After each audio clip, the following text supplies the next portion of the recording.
consideration the questions raised about who will run the new downtown arena and entertainment facility. Communication over a coffee under the microscope, what a woman who tried to speak her native tongue was told by a Starbucks employee. And a Saskatchewan student recognized for her commitment to her community. This is CTV News with Chantel Saunders. Good evening. Saskatchewan's healthcare system could soon be hit by a major labor disruption. CUPE, the union representing around 14,000 support workers, held a rally outside the Legislative Building today, saying its members are pushing for a strike vote. As Wayne Mantika finds out, they've been without a contract for 3 years. Several hundred Saskatchewan healthcare workers rallied outside the Legislative Building to push for a contract agreement.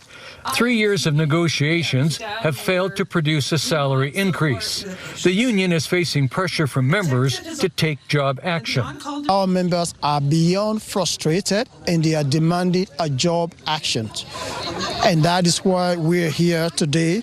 The union is mobilizing in preparation to educate our members on the process of a strike, what is a strike, what is essential services, so they know. So when we call that strike a vote, they know exactly what they're going to get into.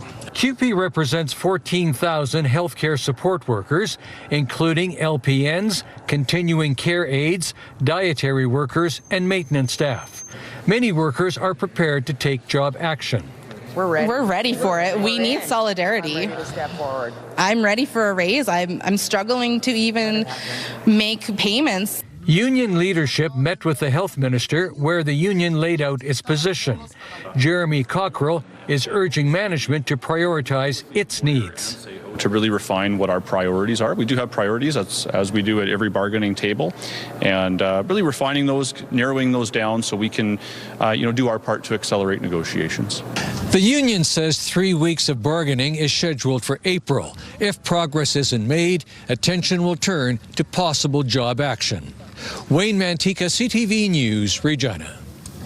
A judge at Court of King's Bench has ruled the Human Rights Commission must reconsider the case of a woman who was told she wasn't allowed to speak her first language while ordering at a local Starbucks. The coffee shop was at a Saskatoon hospital, and as Hallie Mandrick reports, the incident is highlighting an SHA policy. Court of King's Bench has decided that the Human Rights Commission must reconsider the matter of a Saskatchewan Health Authority staff member who was told that she was not allowed to speak her first language with a Starbucks employee at Saskatoon's Royal University Hospital due to an English-only SHA policy. According to court documents, the woman, who is from the Philippines, tried to speak to the Starbucks employee in Tagalog, a commonly spoken language in the Philippines. She alleges the employee informed her the transaction had to take place in English due to customer complaints about having to hear coffee shop staff speaking in non-English languages. Adding that these complaints led to an SHA-wide policy requiring all staff to speak in English while at work. The SHA provided a statement to CTV saying, quote, "The SHA workplace expectations policy states that team members must communicate in a way that is understood by everyone involved to foster clear and respectful communications, team-based collaboration, and to support high-quality patient care. The policy states that English is the primary language for workplace communication. However, the SHA does not have a policy that states employees are only allowed to speak English at work. The SHA also does not prohibit employees from speaking other languages with one another so long as the communication is understood by everyone involved." The woman filed a complaint with the Human Rights Commission, but the matter was dismissed without investigation. However, a Court of King's Bench judge reviewed the decision. According to court records, the judge decided that the commission's reasoning could be more clear and it did not deal with an allegation central to the complaint. Now, the commission must reconsider the decision at the orders of the judge. Hallie Mandrick, CTV News, Saskatoon. Now to a key decision by City Council about who will run the new arena and event centre when it's built in downtown Saskatoon. After several hours of debate at City Hall, councillors made a call on whether to continue negotiations with a group preferred by City administration or look at a new path. Stacey Hine reports. It is defeated. Council has rejected an agreement with a third-party operator for the proposed arena and entertainment district. Not interested in supporting the private partner agreement framework that's in front of us today. I cannot support this at this time. Councillors voted 5-3 against the recommendation to move forward on talks with the Oakview Group. 2 councillors were not in attendance during the vote, while one recused himself to avoid a conflict of interest. Mayor Cynthia Block supported the agreement. But it seemed to me, based on everything that we heard today, that it was a good deal for the city and that it was an opportunity for us to move forward. Before the vote, representatives from U.S.-based OVG were at City Hall, making their case to Council to continue talks on a framework to operate the new arena. We've done these projects across the globe, as we've mentioned. We want to bring those expertise. We want to bring the banking relationships. We want to talk about the creative deal structures that we've put together. Under the agreement, which could have lasted up to 30 years, the city estimated total revenue at $411 million, with OVG receiving $167 million in fees and commission, and the city taking in about $235 million. OVG also committed $15 million toward construction of the downtown event and entertainment district. But not everyone was on board. Our conclusion is that this is not a favorable deal for the City of Saskatoon as a municipality or the City of Saskatoon taxpayers. Over several hours, councillors pressed OVG on details, including operations, performance targets, revenue projections, and possible conflicts of interest for event bookings. Mayor Block says while the city is not moving forward with OVG, the arena project itself is still very much alive. We are a city that rises, and we will get up tomorrow and figure out what the next strategy is to make sure that this can move forward. Stacey Hine, CTV News, Saskatoon. A Saskatoon auto dealer has been hit by fire for the second time in 3 months. Firefighters were called to Dow Auto at 22nd Street and Avenue F North just before 4:30 this morning. They arrived to find smoke and flames coming from the dealer's office and several vehicles on fire. No one was injured. A fire investigator is now looking into the cause and damage estimate. Police say an arson investigator was also called to the fire, but it's too early to determine if this fire was deliberately set. Today's fire comes just months after police began investigating an arson at Dow Auto late last year. Security footage that was featured on Crime Stoppers shows someone at the dealership the night of December 20th, 2025. Police say the person in the video lights a fire in a front passenger wheel well, leaving one vehicle a write-off. SPS says there have not been any arrests in the December fire, and there's no word if these 2 fires could be connected. Firefighters also called to a house fire in the Westview neighborhood this afternoon. This was the scene in the 100 block of Ross Crescent. Crews were called to the home just before 2 o'clock and found smoke coming from it. No one was injured in the fire. An investigator will now work to determine the cause and a damage estimate. A 52-year-old man has been charged in connection to an alleged sexual assault reported almost 25 years ago. Saskatoon police say in September of 2001, officers were called to a home in the 800 block of Avenue E North, where a girl reported being the victim of sexual assault. A sexual assault kit collected evidence at the time. This month, a DNA match was made, and a 52-year-old man was arrested yesterday and charged with sexual assault with a weapon, wearing a disguise during commission of an offense, uttering threats to cause death and mischief. He appeared in court this morning. A Saskatoon woman has died following a crash west of the Battlefords. It happened yesterday morning along Highway 40 near the Sweetgrass First Nation. RCMP say a truck and an SUV collided. The passenger in the truck, a 21-year-old woman from Saskatoon, died at the scene. The driver of the truck was flown to Stars to hospital to be treated for serious injuries. The driver of the SUV was taken by ambulance to hospital, also with serious injuries. There is no word on what contributed to the crash.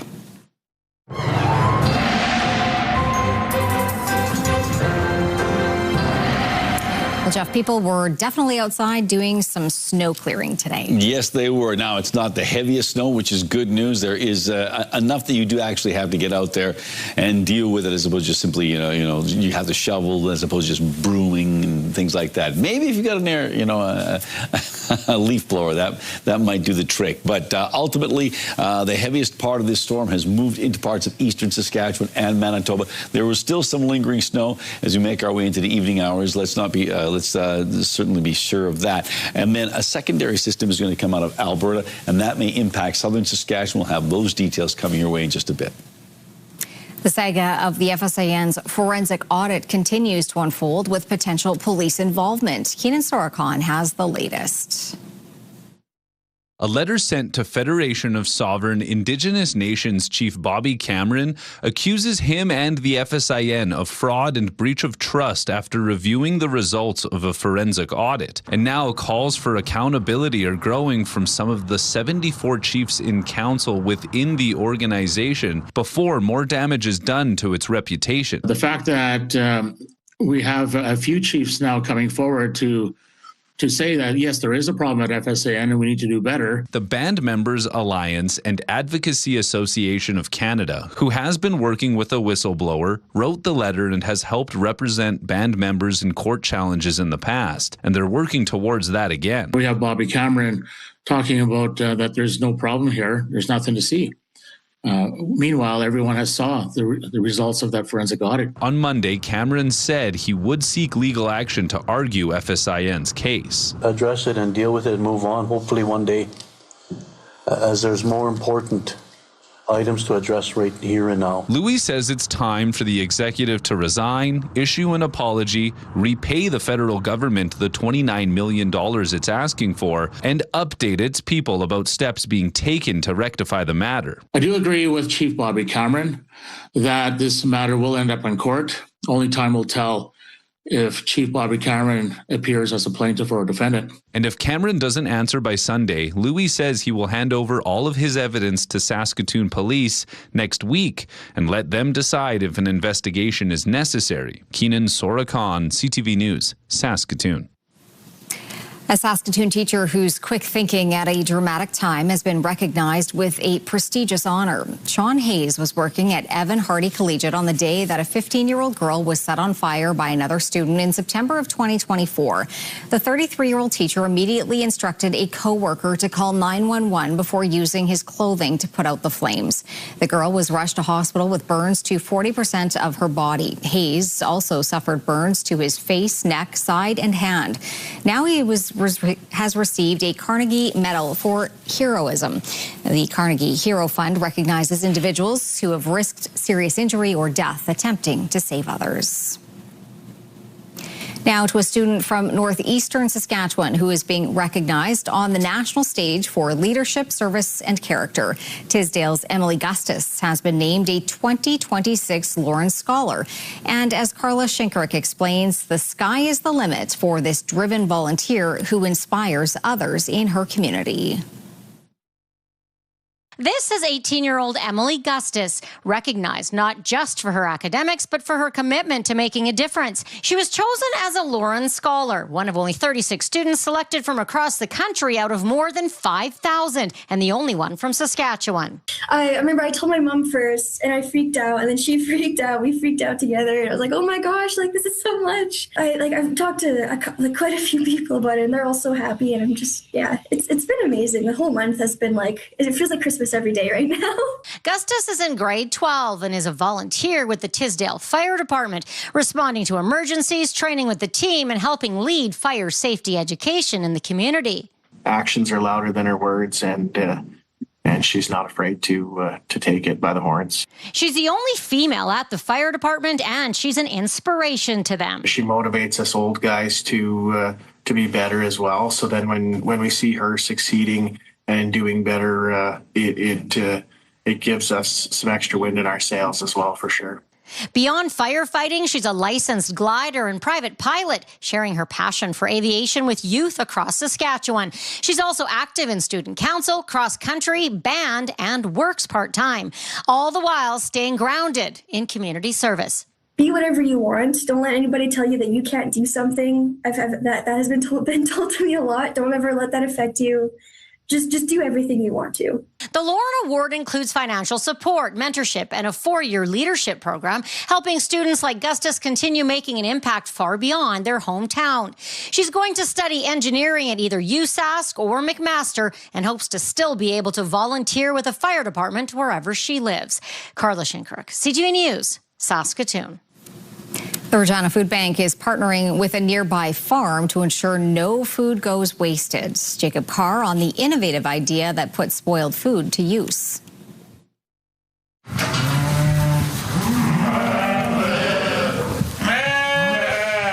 animals at Fenwick Farms are reaping the benefits of a steady helping of organic waste from the Regina Food Bank that the farm uses as silage. The food bank says they get a significant amount of food waste a year through donations, and this is an opportunity to put that waste to better use. We probably have about 300,000 pounds of organic waste per year.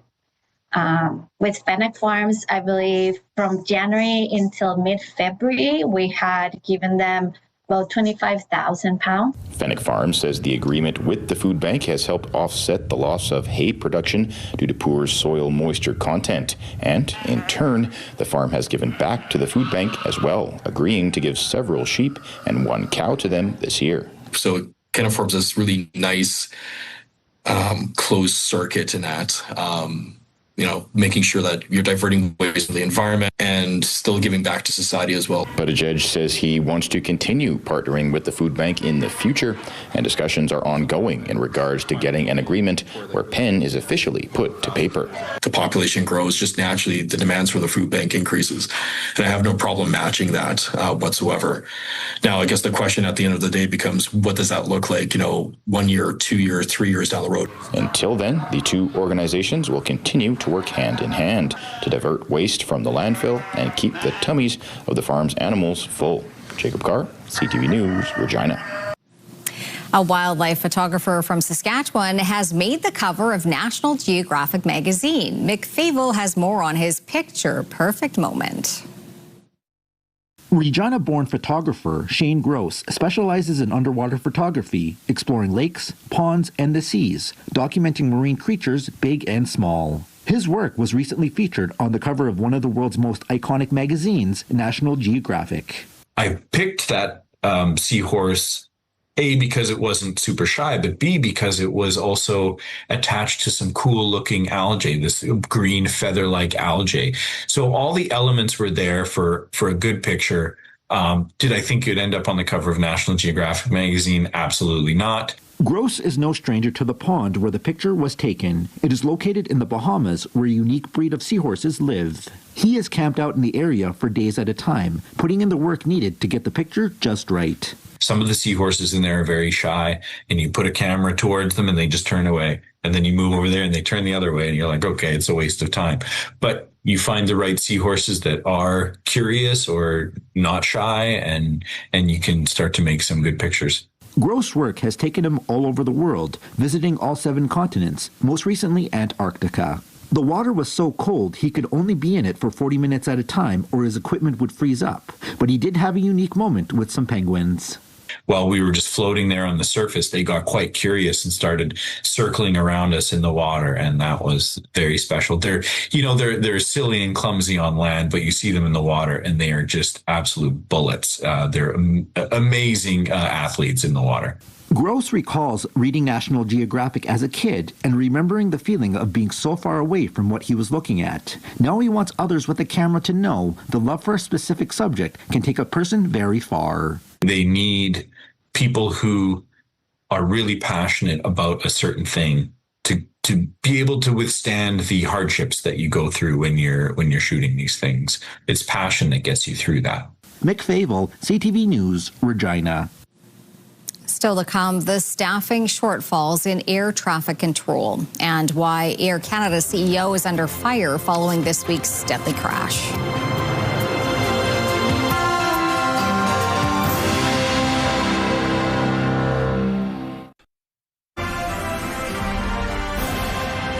You're watching CTV News Live from downtown Saskatoon. Thanks for staying with us.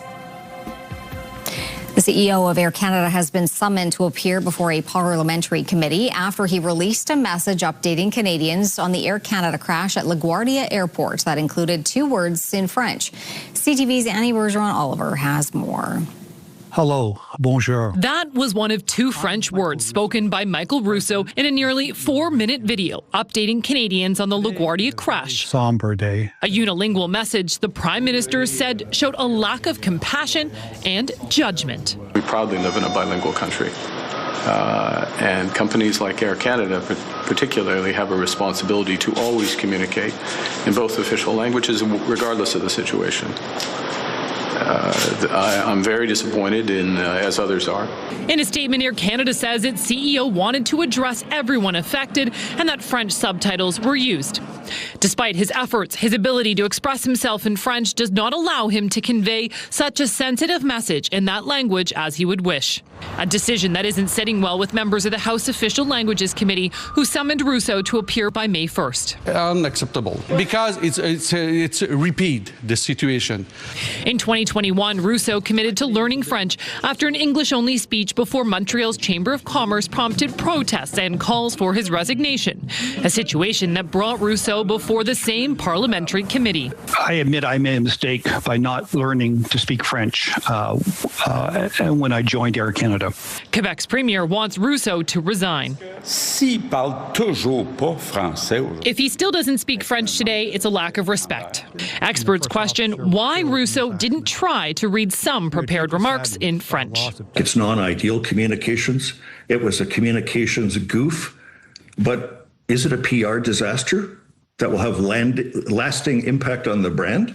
I don't think so. Air Canada is subject to the Official Languages Act, and so far the Office of the Commissioner of Official Languages has received more than 790 complaints. Annie Bergeron-Oliver, CTV News, Ottawa.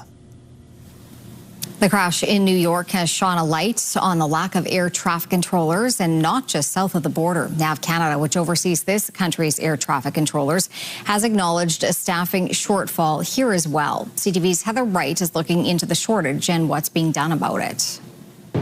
More than 500,000 planes take off and land at major Canadian airports every month. The safe flow of that traffic all managed by air traffic controllers.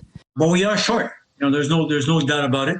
John Graddick teaches aviation management at McGill University and says there are not enough air traffic controllers working in Canada. These jobs are stressful. These jobs are demanding, and they are, you tend to burn out quick in this type of job. Air traffic controllers in the United States are being scrutinized after Sunday's fatal collision between an Air Canada plane and a fire truck at New York's LaGuardia Airport. The U.S. National Transportation Safety Board says it's too early in its investigation to determine exactly what happened. NAV Canada, which certifies and hires air traffic personnel in Canada, acknowledged it is, quote, managing workforce pressures, but declined to say how many people it is short. The organization traces its staffing challenges back to the pandemic, when air travel shut down and many controllers were laid off or took early retirement. Training classes were also disrupted. We are actively addressing staffing through a comprehensive multi-year strategy focused on recruitment, training, and retention, NAV Canada said in a statement. The agency says in 2024-2025, staffing growth exceeded attrition by 26%. But getting new workers on the job takes time, up to 36 months. Canada's transportation minister says he is working with NAV Canada to address the shortage, reiterating that air travel in Canada remains safe. We take every precautionary measure and make sure that Canada continues to perform at the highest levels of security. And that security, along with the challenging nature of this job, is reflected in the numbers. Last year, NAV Canada says they had 49,000 applicants, hiring just 500 into their training program. Heather Wright, CTV News, Toronto. The United States says the military operation against Iran is ahead of schedule, but its patience appears to be wearing thin, issuing a new warning to Tehran today. If Iran fails to accept the reality of the current moment, if they fail to understand that they have been defeated militarily and will continue to be, President Trump will ensure they are hit harder than they have ever been hit before. The fighting continues, but the White House says talks are ongoing and are productive. Iran is dismissing a reported 15-point plan from the U.S. to pause the war and has now issued its own proposal that includes reparations, an end to hostilities, and sovereignty over the Strait of Hormuz. Ottawa says it is still committed to lowering tensions in the Middle East. Today, the Foreign Affairs Minister was asked what Canada is willing to do. At this stage, no specific decisions have been taken. We remain in close contact with our allies and partners about their direct security needs, and we are prepared to support where Canadian capabilities can meaningfully contribute to civilian and maritime security. Anita Anand says Canada remains committed to advancing dialogue and ensuring the free flow of commerce that underpins global economic security. She adds the impact on supply chains right now is severe.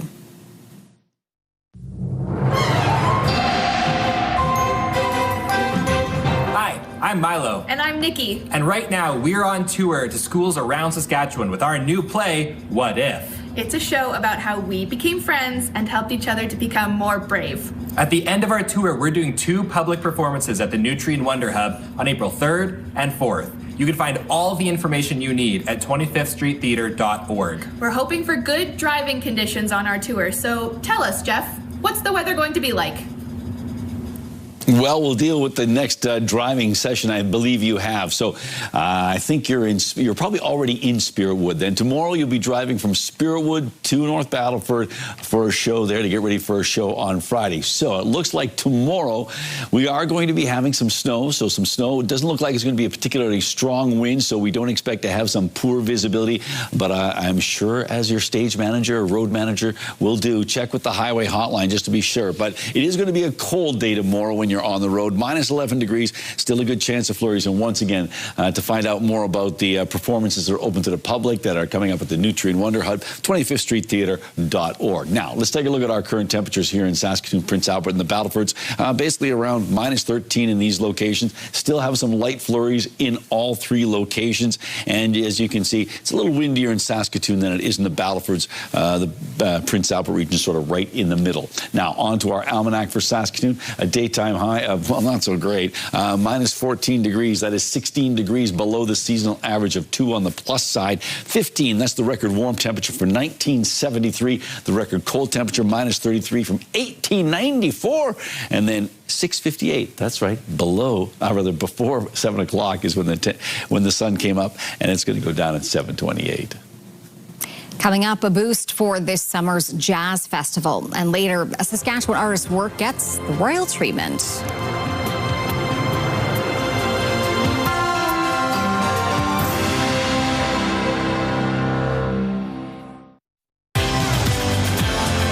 Thursday on Your Morning Saskatchewan, as ongoing challenges continue to impact Saskatchewan producers, we'll hear how changes to the Agri Stability Program are helping offset costs.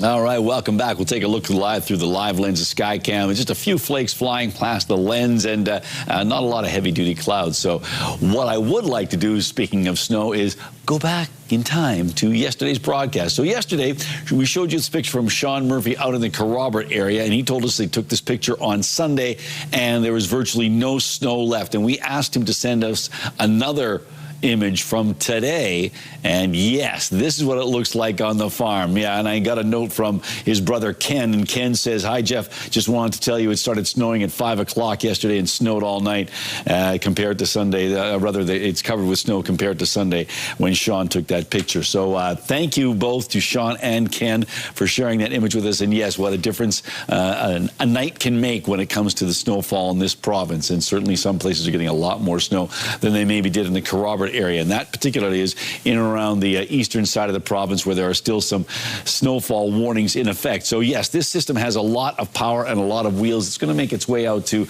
Canada's east coast, ultimately hitting Newfoundland by the time we get to about Thursday evening and into Friday afternoon. Let's take a look and see what we've got going on. Currently, we still have light flurries in Saskatoon, Prince Albert, and the Battlefords, and as you can see, the winds are a little stronger in Saskatoon than in those other 2 communities. Cornac and Val-Marie were the hot spot today in the province, a tie there at 15 degrees, and I do believe they were the national hot spot, and Key Lake was the national cold spot at minus 42. Woohoo, we won.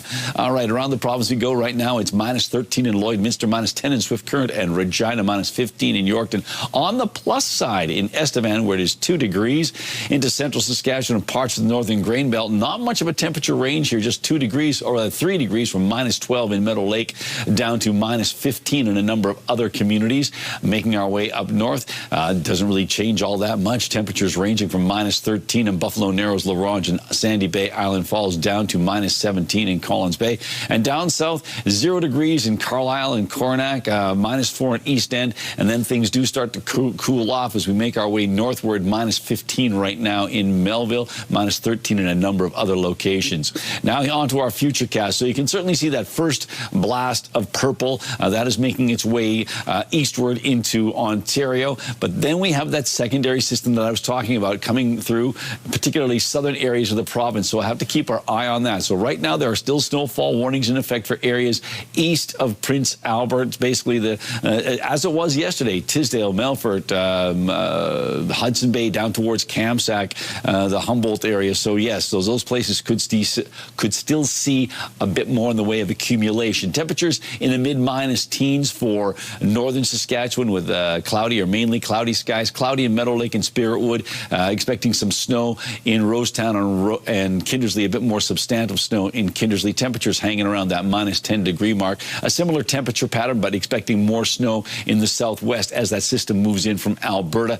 And that's going to impact Regina and Moose Jaw. Not as much in Estevan. -11 in Yorkton. -9 in Regina and Moose Jaw. -6 in Estevan. And then you can see -12 degrees in Melfort and Watrous. -13 in Humboldt. And -8 in Hudson Bay. For the Battlefords, dropping down to -19, -11 tomorrow. And not much of a great improvement. It's better, but it's still below seasonal as we make our way through the weekend into the early part of next week. 1 week from today, hanging around -2 degrees. For Prince Albert, -23 degrees overnight, -9 tomorrow with cloudy skies. And then on Friday, -8. And then temperatures basically hang around -3 degrees for the next 5 days with a chance of some flurries, but a slight chance of flurries on Monday and Tuesday for Prince Albert. And Saskatoon's overnight temperature, -21. The wind's back off under partly cloudy skies. Still a chance of some flurries tomorrow, will be later in the day, -11 degrees. And then we've got ourselves a Friday forecast that is hitting -4, staying there for Saturday, Sunday, and Monday. A chance of flurries on Monday. Tuesday, still a chance, but less of a chance. And then Wednesday, mainly cloudy and -2.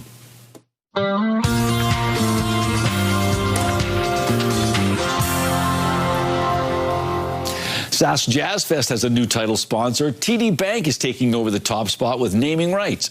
The event will now be called the TD Sask Jazz Fest. The change comes after Sasktel stepped away from the role. The title sponsorship is worth about $150,000 a year.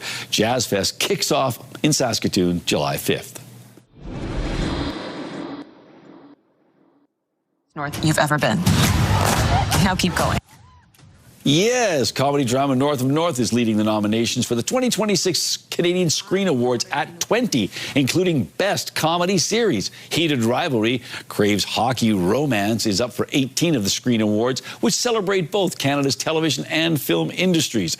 The film categories, in the film category, 40 Acres leads with 10 nominations. The awards show, which will be hosted by Andrew Fung, will air on May 31st on multiple stations and platforms, including CTV and Crave, which are both divisions of Bell Media.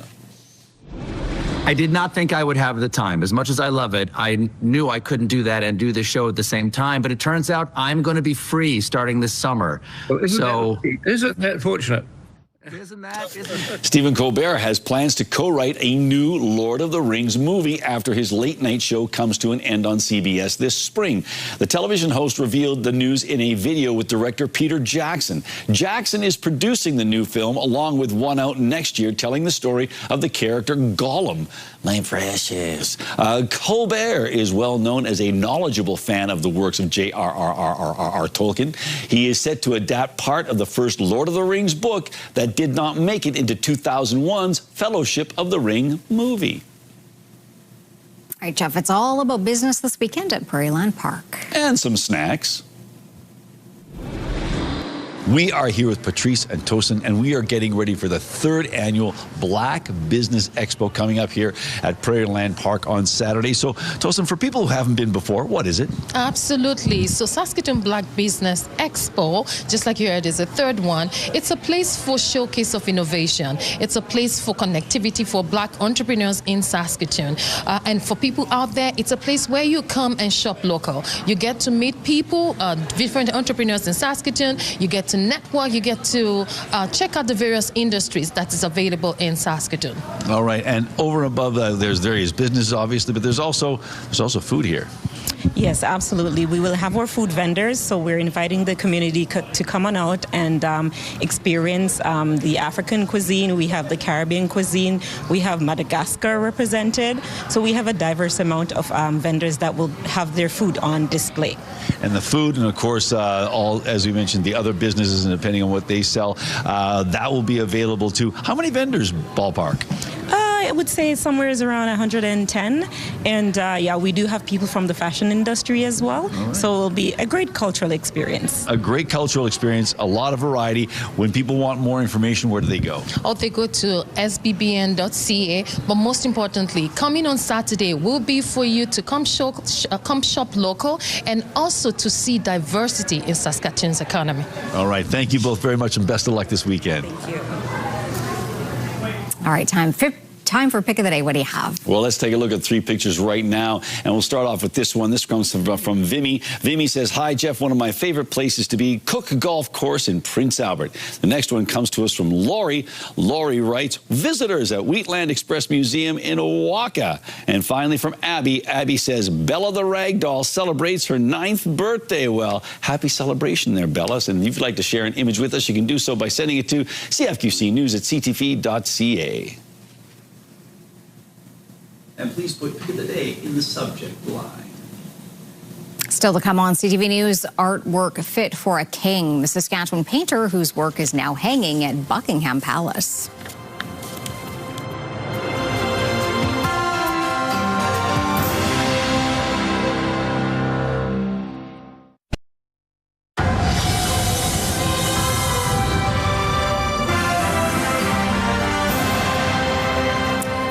A painting by Saskatchewan artist is getting the royal treatment. Damien Smith paints us a picture of the art that is fit for a king. As he brainstorms at the Art Gallery of Regina, there's one water painting missing from Bhupinder Singh's gallery, but he doesn't mind because he knows the missing piece is in very good hands, getting the royal treatment as one of 25 Canadian pieces selected for the Royal Library at Windsor Castle. So that would be going to His Majesty King Charles. The missing piece, called Fillmore After Rain, is one of hundreds of paintings where Singh has drawn on his prairie surroundings. Prairies will allow you to connect with your own self, and I think that's a very powerful thing as an artist. You try to capture prairies as a vast expanse rather than something more flashy and modern looking. Depicting a grain elevator, the painting chosen for the Royal Library showcases a major piece of Saskatchewan's heritage. With the modernization, they've been phasing out, they're not being taken care of, or I would say they're not being preserved in some way. Bhupinder always knew he had the talent, but started to take it more seriously 10 years ago, his wife encouraging his artistic endeavors. Would not have actually pursued art as a career. It was pretty much her decision that I should actually pursue it more seriously. Definitely one of the most talented people I've ever met. So as soon as I saw his work, I'm like, yes, you need to do this professionally. A painting showcasing a key part of so many Saskatchewan communities and an essence of the prairies Singh hopes to continue capturing for years to come. Damien Smith, CTV News, Regina. When we come back, the Riders head coach up for a prestigious award. And later, spring is blossoming in Greece.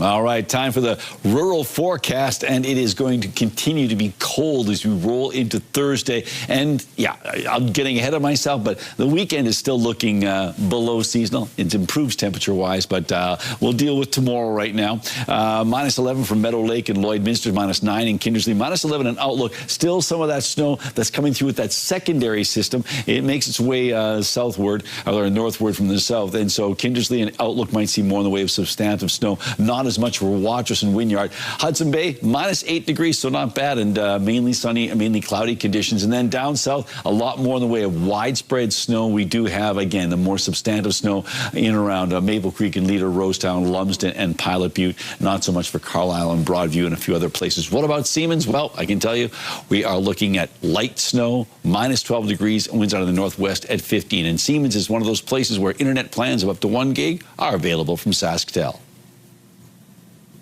The CFL Combine is taking place this weekend in Edmonton, with things kicking off tonight with the first ever Coach of the Year celebrations. Riders head coach Corey Mace is the favorite to win the award, with Montreal's Jason Maas also nominated. Mace says there's a lot of people that have helped him to get where he is today. There's so many people, you know, that I would have to give credit to just being here today, regardless of, you know, if I was, you know, part of the ceremony tonight or not, man. There's just so many people, but, you know, ironically, there's going to be a lot of people in that room that are a part of that as well. And, you know, I can go all the way back to some coaches from my youth playing days that were really instrumental for me to get to this point. And obviously the guy sitting next to me. So there's so many people that are a part of that. The first ever Ted Kavayev Football Operations Award will also be handed out tonight, an award that takes into account scouting, player identification, roster building, and leadership. In a landmark court case in the U.S., Meta and YouTube have been found liable for damaging a young woman's mental health. Morella Fernandez has more. The California jury found both companies knew their platforms were dangerous and failed to properly warn users of the risk. Meta and Alphabet, the parent company of YouTube, have been ordered to pay $3 million in damages, U.S. Both had fought the argument their platforms were addictive. The win is seen as monumental because it sets precedent for hundreds of other social media cases before the American courts. Here are the closing numbers for the day. The Canadian dollar is up to 72.38. West Texas Intermediate is down over $2 to 90.32. Western Canadian Select is up over $3 to 76.21, and the TSX gained 441 points today. Those are your business headlines. I'm Morella Fernandez. Turning to local gas prices now, the average price in Saskatoon is currently $1.73.5 a liter. The lowest price in town is $1.59.9. On Saskatchewan markets, Cameco jumped to $1.99 today, and Nutrien finished the day at $105.91. Coming up, proof spring has sprung in northern Greece. Then the hotel that takes a trip way back in time.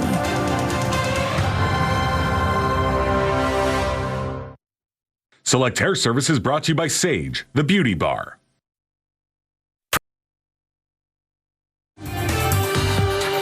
Stay with us for another great night of television, starting tonight at 7 with The Masked Singer. Well, northern Greece is swimming in a sea of pink. Take a look at this. This is this year's pink peach tree blossom that has covered fields, with visitors coming from all over to catch the sights.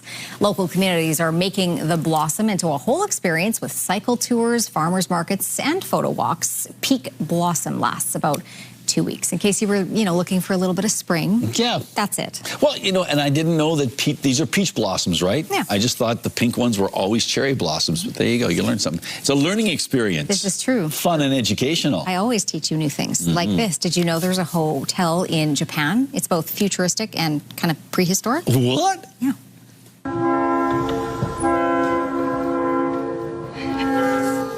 Look really close. Those are dinosaurs at the desk. Anna Lynn did not know that she'd be checked in by dinos when she booked the Henna Resort and Spa in the airport in Japan, but did admit that they were a little bit more polite than some of the humans she knows, but they helped her. Now, she stayed. If you're going to go to all that trouble of doing dinosaurs and it's Japan, maybe it's a copyright issue, wouldn't you go full Godzilla? I don't know. No? Maybe there is one in the hotel lurk. There might be. By the way, the Broadway's showing 2 classic Godzilla films on Sunday. There you go. Yeah. Thanks for watching.